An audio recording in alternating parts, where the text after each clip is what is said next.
So hello everyone, welcome back to another video. তো মেগাস্টারের বরবাদ record কিন্তু কোনো দিক থেকে বা কোনো অ্যাঙ্গেল থেকে কিন্তু কমতি নয় এবং কোনো অ্যাঙ্গেল থেকে কম হবে না।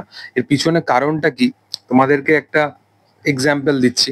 দেখো, মূলত তোমরা জানো যে শাকিব খানের এই বছরে মোটামুটি দুটো সিনেমা এসেছে এবং দুটো সিনেমাই কিন্তু সেই ক্যাপাবিলিটি রাখতো যেরকম বাংলাদেশে অডিয়েন্স আছে, সেই অডিয়েন্সের ক্যাপাসিটি ওয়াইজ 100 কোটি কালেকশন করে ফেলতে পারতো। কারণ যেরকম তাদের ক্যাপাসিটি আছে, যেরকম তারা সিনেমা, শাকিব খানের সিনেমা যেরকম ভাবে তারা সেলিব্রেট করে, আমি শুধুমাত্র সেইটার ভিত্তিতে এই কথাটা বললাম। এবার মূলত বরবাদ যে বক্স অফিস কালেকশনটা করেছে, সেই বক্স অফিস কালেকশনটা কিন্তু তোমরা এই জিনিসটা তোমরা নজর দিয়ে দেখো বা এই জিনিসটা খেয়াল করে দেখো, বরবাদের বক্স অফিস কালেকশন কিন্তু রাতারাতি ভোলার কালেকশন নয়। বরবাদ এমন একটা কালেকশন করে দিয়ে গেছে যে কালেকশনটা কিন্তু বছরকে বছর আসবে, কিন্তু বরবাদের কালেকশন বিট করতে কিন্তু অনেক সময় লেগে যাবে।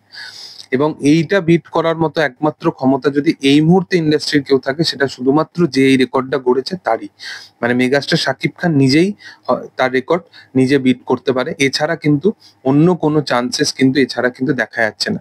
এবার মেগাস্টারের আপকামিং প্রজেক্ট আসতে চলেছে, সেই প্রজেক্টটাকে কোথাও গিয়ে তারা একটা মানে কনজিউম করার আগে বা প্রজেক্টটাকে প্রপার ভাবে তারা ইউটিলাইজ করার আগে তাদের যেটা করণীয় সেটা হচ্ছে যে তারা পাইরেসির ওপর যেন প্রপার ভাবে ডিসকাশন করে, পাইরেসিকে কিভাবে আটকাবে সেগুলো নিয়ে যেন ভাবনা চিন্তা করে। এবং মেকার্সরা সেটা করছে। মেকার্সরা এরকম নয় যে শুধুমাত্র শুটিং এর ওপর, মানে শুটিং ফ্লোরে যাওয়ার আগে থেকেই মেকার্সরা কিন্তু প্রপার ভাবে এই সিনেমার কিন্তু যে সমস্ত বলতে পারো যে পাইরেসি রিলেটেড যে সমস্ত ব্যাপার আছে সেগুলোর উপরে কিন্তু বিশালভাবে ধ্যান দিচ্ছে। এবং শাকিব খানের যে বরবাদ রেকর্ড, এটা শুধুমাত্র গানের দিক থেকে নয়, শুধুমাত্র ওটিটি প্ল্যাটফর্মের ভিউয়ারশিপ দিক থেকে নয়, আজকের দিনে দাঁড়িয়ে বরবাদের এক একটা বিটিএস এর মানে লেভেল অফ ভিউজ তোমরা দেখবে, সেগুলো আলাদা লেভেলের। এবং তার সাথে সাথে বরবাদ এখনো পর্যন্ত স্টিল নাও কিছু কিছু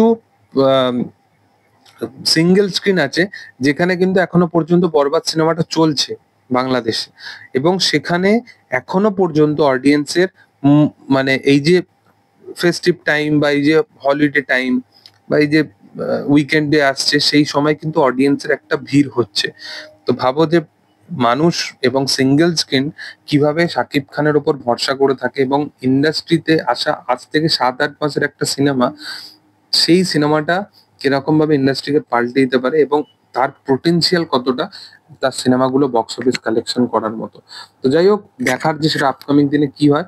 তবে তোমাদের কি বক্তব্য এই বিষয়টার উপর, সেটা তোমরা অবশ্যই কমেন্ট সেকশনে জানাতে পারো। ভিডিও যদি ভালো লেগে থাকে অবশ্যই তোমরা লাইক করো, শেয়ার করো, সাবস্ক্রাইব করো চ্যানেলটিকে, এবং পাশে থাকা বেল আইকনটা অবশ্যই প্রেস করে দিও। Thank you all, by.